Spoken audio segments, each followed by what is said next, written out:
Back to another video और आपका आज आज जो वीडियो हम लेकर आए हैं उसका टाइटल है how BJP became so powerful. तो चलिए जानते हैं इस वीडियो में, लेकिन उससे पहले इस वीडियो चैनल का ओरिजिनल लिंक आपको हमारी वीडियो के डिस्क्रिप्शन मिल जाएगा। सब्सक्राइब पे लाइक के शेयर को फॉलो इनके चैनल को, उसके अलावा लोग चैनल लिंक लिंक भी हमारी वीडियो के डिस्क्रिप्शन मिल जाएगा।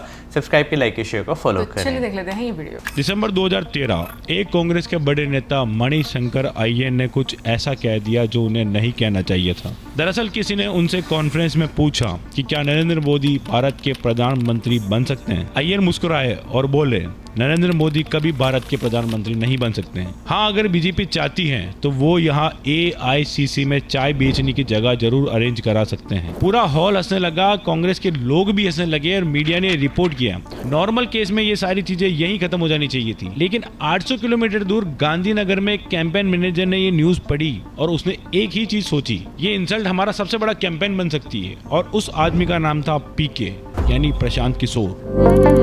ये तो वही है ना। कुछ ही दिनों बाद पूरे इंडिया में 1000 से ज्यादा चाय की दुकानों पर बड़ी बड़ी टीवी स्क्रीन्स लगाई गई। नरेंद्र मोदी उन स्क्रीन्स पर लाइव आए और चाय बेचने वाले वेंडर्स से डायरेक्ट बात करी। गांव से लेके छोटे शहर के यूथ तक सबसे डायरेक्ट इंटरेक्शन किया गया और इस कैंपेन का नाम था चाय पे चर्चा। जिस इंसल्ट से कांग्रेस ने सोचा था कि मोदी की इमेज टूट जाएगी, उसी इंसल्ट ने मोदी को आम आदमी का हीरो बना दिया। ये जो पर्टिकुलर मूवमेंट है, ये बीजेपी के 2014 के इलेक्शन का बहुत बड़ा टर्निंग पॉइंट में से एक है। लेकिन ये कहानी एक कैंपेन की नहीं है, ये कहानी है एक पार्टी की जो एक वक्त पर सिर्फ 2 सीटों पर सिमट गई थी और आज इंडिया की सबसे बड़ी पॉलिटिकल फोर्स बन चुकी है।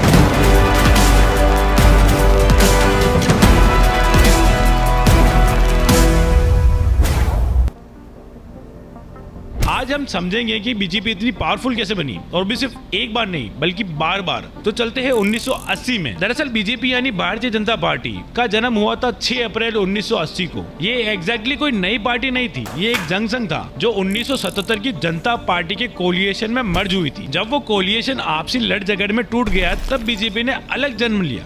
पार्टी का कोर डीएनए था strong Hindutva identity, economic nationalism और RSS के साथ एक विचारधारा वाला अलाइनमेंट। इसके फाउंडिंग में ही ये चीजें क्लियर थी कि बीजेपी की पॉलिटिकल पार्टी तक सीमित नहीं रहेगी, बल्कि एक आइडियोलॉजिकल प्रोजेक्ट बनेगा। और पहले 4 सालों में ये लगा भी कि जो ये प्रोजेक्ट बन रहा है ना, वो ये बहुत आगे जाएगा। लेकिन 1984 में कुछ ऐसी चीज हुई जिसने लगभग पार्टी को खत्म ही कर दिया था। अक्टूबर 31, 1984 इंदिरा गांधी के उन्हीं के बॉडीगार्ड ने हत्या कर दी थी, जिससे पूरा देश शोक में चला गया। और इसके बाद जो वेव बनी वो इतनी बड़ी थी कि दिसंबर की इलेक्शन में कांग्रेस ने अकेले ने 404 सीटें हासिल कर ली थी। 404 सीटें अकेले, पूरी लोकसभा में 543 सीटें थी, यानी ऑलमोस्ट मोनोपोली। और बीजेपी सिर्फ 2 सीटों पर सिमट कर रह गई, 1 और 2। अब नॉर्मली मैं यहाँ आपको आगे के नंबर्स बताता कि 1989 में कितनी सीट सही और 1996 में कितनी सीट सही, लेकिन अगर मैं वहाँ जंप करता हूँ तो आप वो चीजें मिस कर देंगे जो इस नंबर के पीछे थी। वो एक ऐसी कन्वर्सेशन है जो बीजेपी के अंदर 1984 के बाद हुई थी। वही कन्वर्सेशन आगे की पूरी कहानी का फाउंडेशन बनती है। तो हुआ यूं कि पार्टी के अंदर एक बड़ा इंटरनल डिबेट शुरू हो गया। एक ग्रुप था जिसका कहना था कि अपने भाषण में डेवलपमेंट और इकोनॉमिक की बात किया करो, यही जीतने का असली रास्ता है। लेकिन जो दूसरा ग्रुप था उसका कहना था कि ये इंडिया है, यहाँ डेवलपमेंट की बात सुनता कौन है। इंडिया का इलेक्शन सिर्फ डेवलपमेंट से नहीं जीता जाता है, यहाँ लोग इमोशनल होकर वोट देते हैं, जाति और धर्म देख के वोट देते हैं। कांग्रेस के पास तो गांधी और नेहरू फैमिली का इमोशनल कनेक्शन है।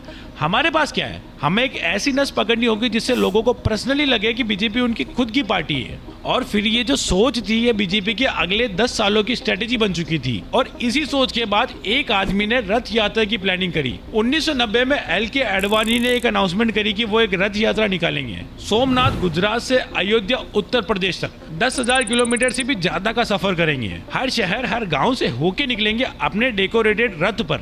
इसके पीछे मुद्दा था राम मंदिर। दरअसल ये जो अयोध्या वाला इशू था, ये बीजेपी का चूजन इमोशनल इशू था, क्योंकि वहां एक मस्जिद थी, बाबरी मस्जिद।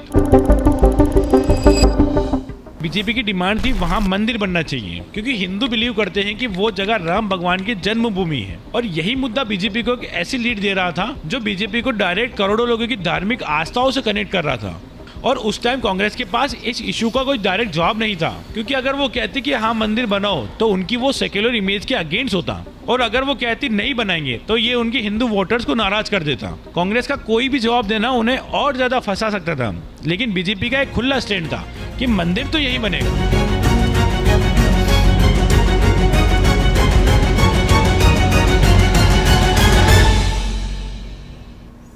और फिर यात्रा शुरू होती है और हर जगह से लोग आते हैं भगवा झंडा लेकर। माहौल पूरा धार्मिक क्रांति का था और ये जो यात्रा थी वो बीजेपी को पहली बार इमोशनल और धार्मिक कनेक्शन दे रही थी, जिसकी बात हमने वीडियो के स्टार्टिंग में करी थी। फिर आगे चलकर ये यात्रा बिहार पहुंचती है और वहाँ के सीएम थे लालू प्रसाद यादव, जिन्होंने अडवाणी के रथ को समस्तीपुर में रोककर अडवाणी को अरेस्ट कर लिया और यात्रा को यही रोक दिया। अब नॉर्मली जो ऐसे मूवमेंट होते हैं वो अरेस्ट से खत्म हो जाते हैं, पर पॉलिटिक्स में ये किसी जड़ी बूटी से कम नहीं होते हैं। यहाँ अडवाणी के अरेस्ट ने उन्हें एक हीरो बना दिया और एक असली राम भक्त की छवि बन गई और लोगों में बात चलने लगी कि देखो ये जो सत्ता के भूखे लोग हैं ये कभी राम मंदिर बनने नहीं देंगे। और यही सेंटीमेंट सीधा वोट्स में कन्वर्ट हुआ, क्योंकि जहां 1984 में 2 सीट्स थी, 1989 में वो 85 हो गई, 1991 में 120 और 1996 में 161 और बीजेपी उस वक्त की सिंगल लार्जेस्ट पार्टी बन गई। मतलब 12 सालों में सिर्फ 2 सीटों से 161 सीटों तक का सफर करना। अब इतनी सीट्स बढ़ने के बाद भी बीजेपी की जो एब्सोल्यूट पावर्स थी वो मिसिंग थी। वो जो वन नेशन वन पार्टी वाली थ्योरी थी वो पूरी तरीके से खाली थी, क्योंकि वो सरकार बना तो लेती पर कुछ ही समय में उनकी ये सरकार गिर भी जाती। जैसे 1996 में बीजेपी की गवर्नमेंट सिर्फ 13 दिन चली और 1998 में सिर्फ 13 महीने और वापस गिर गई। 1999 भले वो साल था जब बीजेपी की एक स्टेबल गवर्नमेंट बनी और उसका एक ही रीजन था, अटल बिहारी वाजपेयी। क्योंकि ये जो नाम है वाजपेयी ये बीजेपी की कहानी में एक अलग ही जगह रखता है, क्योंकि वो बीजेपी के बाकी लीडर्स से अलग थे। बीजेपी के लीडर जहां देश के ध्रुवीकरण की बात करते वही वाजपेयी देश को एक साथ लेके चलते। उनकी पोएट्री और सेंस ऑफ ह्यूमर इतना फेमस था कि अपोजिशन तक उनकी रेस्पेक्ट करता था और यही चीज है जो बीजेपी में मिसिंग थी। 1996 और 1998 में जो गठबंधन वाली पार्टीज थी वो वाजपेयी के साथ तो कंफर्टेबल थी पर बीजेपी से दूरियां बनाए रखती थी और इसी वजह से वो सरकारें लंबी नहीं चल पाई। फिर 1999 में एक स्टेबल गवर्नमेंट बनी जो पूरे 5 सालों तक गवर्न करती है और इन्हीं वाजपेयी लीड सरकार के अंडर पोखरण 2 जैसे न्यूक्लियर टेस्ट होते हैं और कारगिल की वॉर लड़ी जाती है और यही 5 साल बीजेपी के प्रूफ ऑफ कॉन्सेप्ट बनते हैं कि ये पार्टी सिर्फ अपोजिशन में नहीं रह सकती है बल्कि देश भी चला सकती है और बहुत अच्छे से चला सकती है। और फिर आया 2004 और बीजेपी की सिर्फ एक गलती से उन्हें सत्ता से हाथ धोना पड़ा, वो थी इंडिया शाइनिंग कैंपेन। दरअसल ये कैंपेन वाजपेयी सरकार का मार्केटिंग कैंपेन था। इसमें सरकार द्वारा पिछले 5 सालों तक किए गए कामों की ग्रोथ दिखाना था, पर ये कैंपेन उल्टा तब पड़ गया जब इसे सिर्फ शहरी लोग ही फील कर पा रहे थे, लेकिन गाँव के किसान और गरीब लोगों के लिए अभी भी वही सारी प्रॉब्लम्स थी। उनके लिए यही प्रॉब्लम थी कि फसलों के दाम नहीं बढ़ रहे हैं, घरों में बिजली और पानी नहीं आता। उन्हें इंडिया शाइनिंग कैंपेन से कोई मतलब नहीं था और नतीजा ये रहा कि 2004 में बीजेपी हारी और कांग्रेस ने गवर्नमेंट बना ली और मनमोहन सिंह प्राइम मिनिस्टर बन गए और बीजेपी अपोजिशन में चली गई अगले 10 सालों के लिए। अब यहाँ इंटरेस्टिंग बात ये होती है कि इन 10 सालों में बीजेपी को कुछ ज्यादा करने की नीड नहीं पड़ी, कांग्रेस ने खुद अपना काम लगा दिया। 2004 से 14 के बीच में जितने घोटाले हुए हैं इंडिया उन्हें भूल नहीं पाएगा। जैसे 2008 का 2G स्कैम हो, जहां टेलीकॉम लाइसेंस बिना किसी प्रॉपर ऑक्शंस के केवल सेलेक्टेड कंपनीज को बहुत ही सस्ती रेट में दे दिया गया। मतलब जो चीज मार्केट में महंगी बिकनी चाहिए थी वो पहले आओ पहले पाओ की चक्कर में अपने पसंदीदा लोगों को सस्ते में बेच दी गई। और 2010 का कॉमनवेल्थ गेम्स जहां इंटरनेशनल लेवल पे बेइज्जती हुई थी। जब गेम शुरू होने से पहले स्टेडियम का एक हिस्सा जमीन में धंस जाता है। अगर मैं कांग्रेस के उस टाइम के सिर्फ 2 स्कैम्स का पैसा गिनाऊं तो वो इंडिया के 1 साल के पूरे डिफेंस बजट से भी ज्यादा होगा। और एक नॉर्मल इंसान इन स्कैम वगैरह से आगे देखे तो भी एक आम लोगों की जिंदगी कुछ ज्यादा खास नहीं चल रही थी और उस टाइम भी पेट्रोल रिकॉर्ड हाई पर था। मनमोहन सिंह भले देश के पीएम थे पर असली पावर थी सोनिया गांधी के हाथ में। वो उस टाइम पे कांग्रेस पार्टी की प्रेसिडेंट भी थी और अपने बेटे राहुल गांधी को फ्यूचर लीडर के तौर पर पुश भी कर रही थी। लेकिन राहुल गांधी बहुत ही ज्यादा इनकंसिस्टेंट रहते थे, कभी कोई एक बड़ा स्टेटमेंट दिया और महीनों के लिए गायब।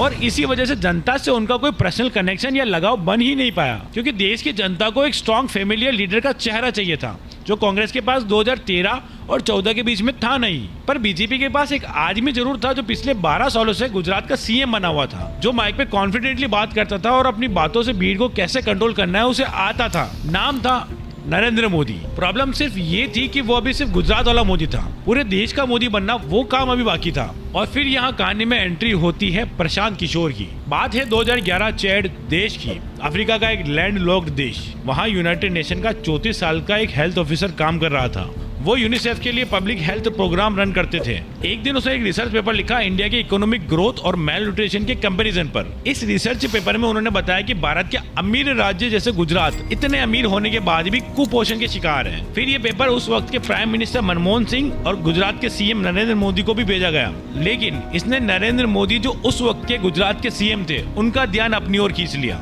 उन्होंने किशोर को एक मीटिंग के लिए बुलाया और किशोर ने मोदी को एक प्रपोजल दिया मैं आपके लिए कैंपेन मशीन बनाना चाहता हूँ जैसी पहले इंडिया ने कभी नहीं देखी होगी।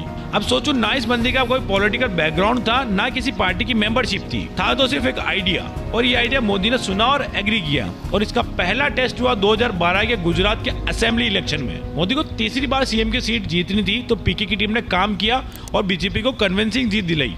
फिर तब ये कंफर्म हुआ कि ये जो आइडिया है और ये जो सिस्टम है ये काम करता है। फिर आगे जाके 2013 में बीजेपी ने मोदी को पीएम कैंडिडेट डिक्लेयर कर दिया। तब पीके ने एक ऑर्गेनाइजेशन खड़ी करी केज नाम के, यानी सिटीजन फॉर अकाउंटेबल गवर्नेंस। अब ये कोई पार्टी ऑफिस ही था, ये एक मॉडर्न ऑपरेशन था जिसमें आईआईटी आईआईएम्स के ग्रेजुएट्स थे, इन्वेस्टमेंट बैंकर्स जो अपनी जॉब छोड़ के आए थे, डिजिटल मार्केटर्स, फेस्टिवोलॉजिस्ट, डाटा एनालिस्ट, आप नाम लीजिए, एक से एक धुरंधर आपको इस टीम में मिलेंगे। अपने पीक टाइम पे 15 अलग स्टेट्स में इनके हेड ऑफिस थे और हर स्टेट की एक डेडिकेटेड टीम जिसमें 1000 से ज्यादा फुल टाइम वर्कर्स थे और 1 लाख से ज्यादा वॉलंटियर्स। ये लोग हर गांव और बूथ का डाटा निकालते थे कि किस कास्ट के कितने लोग हैं और पिछले इलेक्शन में किसने किसको वोट दिया और जनता किस बात से नाराज है। ये सब डाटा इनके पास रिटर्न में होता था। ये इंडिया का पहला professionally data driven political campaign था। याद रखिए, कोई पार्टी हेडक्वार्टर नहीं बल्कि कॉर्पोरेट वॉर रूम। और इसी वॉर रूम से कुछ ऐसी चीज निकली जिसे 2014 का इलेक्शन परमानेंटली चेंज कर दिया। 13 का लोहातन कैंपेन, ये स्टैच्यू ऑफ यूनिटी बनाने के लिए चलाया गया एक बहुत बड़ा नेशनल वाइड कैंपेन था। इसके पीछे मेन आइडिया ये था कि मोदी जब वल्लभ भाई पटेल का स्टैच्यू अनाउंस करेंगे तब वो लोगों से रिक्वेस्ट करेंगे कि आप अपने घरों से भी लोहा डोनेट करिए। फिर बीजेपी ने देश भर के 6 लाख गाँवों से किसानों की खेती के पुराने औजार दान में मांगे ताकि उन्हें पिघलाकर स्टैच्यू में लगाया जाए। अब यहाँ मकसद सिर्फ लोहा लेना नहीं था बल्कि इस प्रोजेक्ट से हर घर को इमोशनली कनेक्ट करना था और नरेंद्र मोदी को ऐसे नेता के रूप में ब्रांडिंग करना था जो देश को यूनाइट करके चलता है, बिल्कुल सरदार पटेल की तरह। मतलब आप फेमस नहीं हो तो किसी फेमस आदमी के साथ अपना नाम जोड़ लो। लग्जरी ब्रांड्स भी अधिकतर ऐसी मार्केटिंग यूज करते हैं। अब आप लोगों ने वीडियो की शुरुआत में मणिशंकर अय्यर की चाय वाली इंसल्ट तो सुनी होगी। अब किशोर की टीम ने इसे भी एक इवेंट की तरह प्रेजेंट किया। 1000 से ज्यादा स्क्रीन लगाई गई चाय की दुकान पर और वहाँ उन स्क्रीन पर नरेंद्र मोदी लाइव आए और चाय वालों और वहाँ चाय की दुकान पर बैठने वालों से डायरेक्ट मन की बात करी। यहाँ मैसेज ये देना था, जिस लीडर को कांग्रेस ने चाय वाला बोलकर इंसल्ट करी वही लीडर आज चाय वालों से डायरेक्ट बात कर रहा है। यही चाय वाला हमारे बीच का आदमी और यहाँ भी एक इमोशनल कनेक्शन बन गया। कांग्रेस के पास इसका भी कोई जवाब नहीं था। फिर आता है 3D होलोग्राम रिलीज। ये इंडिया में कभी नहीं हुआ था। मोदी का 3D होलोग्राम एक साथ मल्टीपल लोकेशन पे प्रोजेक्ट किया गया और 3500 से ज्यादा इवेंट्स किए गए। लोग हैरान थे और पहली बार उन्होंने ऐसी टेक्नोलॉजी देखी थी। ये 3D टेक्नोलॉजी का ही कमाल है कि ये जो बीच में एक पोडियम है वो बिल्कुल खाली है, लेकिन शूट इस तरह से किया गया है कि नरेंद्र मोदी इस पे खड़े नज़र आ रहे हैं और इस जो जंजीर के इर्द गिर्द जितने लोग खड़े हैं वो लगता है कि इस जो नुक्कड़ सभा है उसके आसपास खड़े। और यहाँ भी एक सॉफ्ट मैसेज दिया गया है कि मोदी मॉडर्न है और फ्यूचर की बात करते हैं। और फिर आता है पीके का ब्रह्मास्त्र, बूथ मैनेजमेंट। इसका मतलब था कि इलेक्शन को सिर्फ चुनावी रैलियों तक नहीं बल्कि हर एक पोलिंग बूथ लेवल तक लड़ा जाए। इंडिया में 9 लाख से ज्यादा पोलिंग बूथ है। केज के वर्कर्स ने हर बूथ का वोटर डाटा निकाल लिया था। उन्हें पता था कि किस बूथ पर कितने लोग हैं और उनका मूड क्या है। फिर उन्होंने वोटर्स को 3 कैटेगरी में डिवाइड किया। पहले आते हैं अनडिसाइडेड लोग, ये लोग जिन्होंने तय नहीं किया था कि वोट किसे देना है। फिर आते हैं परस्यूएबल, वो लोग जिन्हें थोड़ी सी कोशिश करके मोदी जी के पक्ष में किया जा सकता था। और सबसे लास्ट में आती थी आउटरीच कैटेगरी, जिसपे बीजेपी को सबसे ज्यादा वर्क करने की नीड थी। साथ ही ये लोग चुनाव वाले दिन अपने पक्के वोटर्स को पिक एंड ड्रॉप की फैसिलिटी भी प्रोवाइड करते थे ताकि ज्यादा से ज्यादा वोट शेयर कवर हो सके। कांग्रेस के पास इतने बारीकी वाला डाटा नहीं था, वो अभी भी पुराने तौर तरीके से चुनाव लड़ रहे थे। जबकि केज ने हर एक वोटर की नब्ज पकड़ ली थी। उन्होंने लिटरली नरेंद्र मोदी को सेल किया था एक प्रोडक्ट की तरह। और फिर जब रिजल्ट आया तो बीजेपी 282 सीट जीती और कांग्रेस सिर्फ 44 सीट जीती। कांग्रेस की हालत इतनी खराब हो चुकी थी कि उन्हें ऑफिशियल अपोजिशन की पोस्ट तक नहीं मिल सकती थी। उसके लिए भी उन्हें 55 सीट की जरूरत थी। 1984 के बाद पहली बार किसी नॉन कांग्रेस पार्टी ने अकेले मेजोरिटी हासिल करी थी और ये वही पार्टी थी जिसके पास एक टाइम पर सिर्फ 2 सीटें थी। अब यहाँ तक तो क्लियर हो गया कि बीजेपी पावर में कैसे आई, पर यही शुरू होता है एक और गेम, पावर में बने रहने का गेम। सत्ता में आते ही पीएम मोदी की तरफ से वेलफेयर स्कीम शुरू हो जाती है, जैसे जनधन योजना, उज्जवल योजना, पीएम आवास योजना। अब ये स्कीम लोगों को कितने काम आई ये किसी और दिन का टॉपिक है, लेकिन यहाँ एक मार्केटिंग स्ट्रेटेजी देखी गई थी। इन सब स्कीम के पोस्टर के ऊपर पीएम मोदी का फोटो लगा दिया जाता है। चाहे आप गैस सिलेंडर लेने जाओ या घर का राशन लेने जाओ,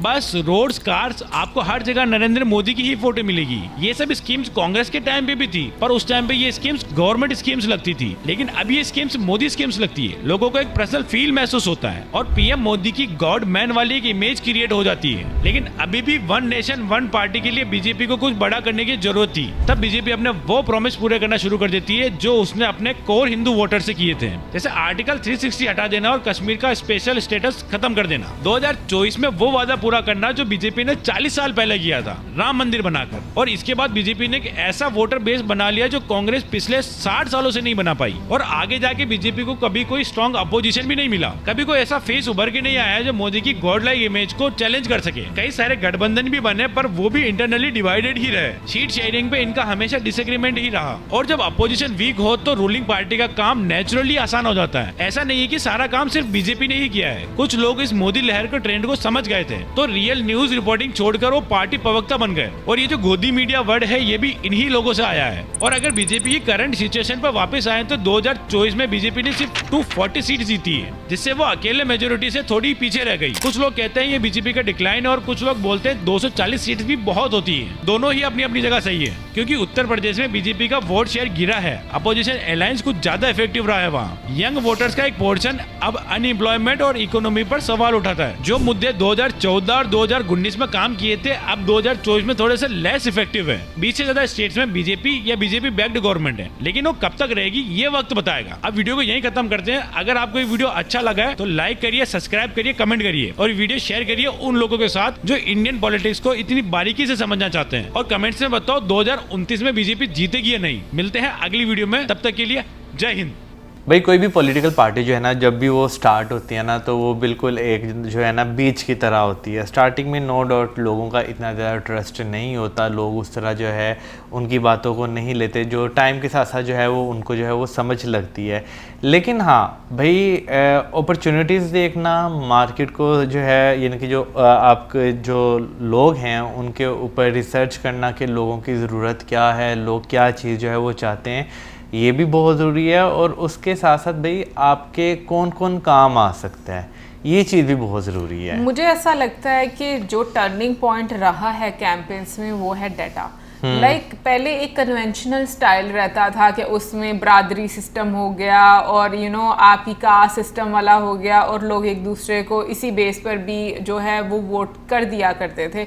बट जो एक मैं कहूँगी पीके सर बीच में लेकर आए ना एक टर्निंग पॉइंट के, उन्होंने एक तरह से डिजिटल वर्ड को इस्तेमाल किया। उन्होंने प्रॉपर एक कह लो कि वो सिस्टम बनाया जिस चेन से आपने लोगों की प्रॉब्लम्स को सुना भी और उन्हीं प्रॉब्लम्स को जो है वो अपना आप कह लो कि अपनी स्ट्रेंथ बनाकर कैंपेन में स्टार्ट किया। बिल्कुल। तो मुझे ये लगता है कि बहुत स्ट्रैटेजी की ज़रूरत पड़ती है, क्योंकि अभी जैसे तमिलनाडु में हम लोगों ने देखा है कि थलापति विजय सर जो है वो वहाँ पर उनकी पार्टी जीत गई और उसमें भी जो कैंपेन चलाई थी वो पीके सर ने ही कैंपेन चलाई थी। हालांकि मुझे जो दोनों हम लोगों ने वीडियोस देखी हैं और उनका स्टाइल मुझे काफ़ी सिमिलर लगा है जो 2019 में उन्होंने बीजेपी के लिए इस्तेमाल किया और जो आज के टाइम में उन्होंने तमिलनाडु में थलापति विजय सर की कैंपेन के लिए किया, क्योंकि उसमें भी ये बात बोली गई थी कि हर जगह पर आपको थलापति विजय सर की जो है पिक्चर्स नज़र आती हैं।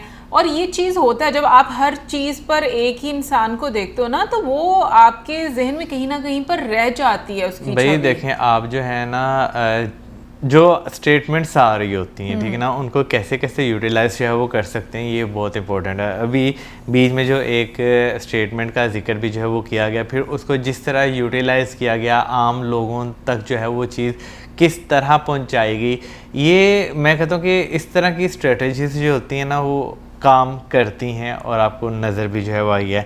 बाकी भाई जैसे उन्होंने एक और रिपोर्ट जो है वो भेजी, ठीक है ना, प्राइम मिनिस्टर को भी भेजी, चीफ मिनिस्टर को भी भेजी कि भाई ये इश्यूज़ हैं, बेशक स्टेट अमीर है लेकिन अंदर ये इश्यूज़ है, तो उस पर जो है वो रिस्पॉन्ड देना।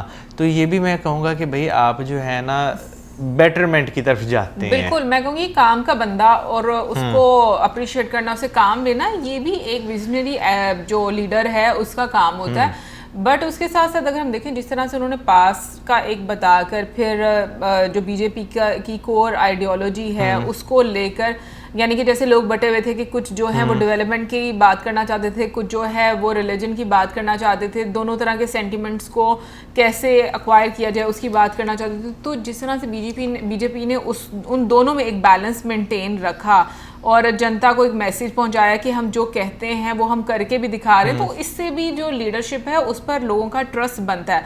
बट जो अच्छी चीज़ मुझे बहुत लगती है इंडियन लोगों की वो ये कि वो हर चीज़ पर एक क्वेश्चन मार्क लगाते हैं, वो सवाल करते हैं, वो उठाते हैं उस बात को कि भाई अब ऐसा नहीं तो आने वाले टाइम में क्या होगा। तो ये चीज़ें जो होती हैं ना, मुझे लगता है कि एक आपको फ्रीडम देती हैं कि ऐसा नहीं है कि आपने सिर्फ फॉलो करते रहना है। आपने अगर आपको कुछ नहीं भी पसंद आ रहा, आप उसके बारे में भी जो है वो बात कर सकते हैं, और अल्टीमेटली जो एक स्ट्रेंथ है या जो पावर है वो लोगों के हाथ में आपको महसूस होती है कि अगर लोग चाहेंगे तो वो किसी भी पार्टी को जो है जिसको वो लगेगा कि हाँ ये हमारे काम, हमारी कंट्री के लिए या हमारी ज़िंदगी में बेहतरी लेकर आ सकती है, उसी को जो है वो लीडर बनाएगी। बाकी कमेंट सेक्शन में आप ज़रूर बताइएगा कि आपको कैसी लगी आज की वीडियो। मिलेंगे नेक्स्ट टाइम। सब्सक्राइब करना मत भूलना।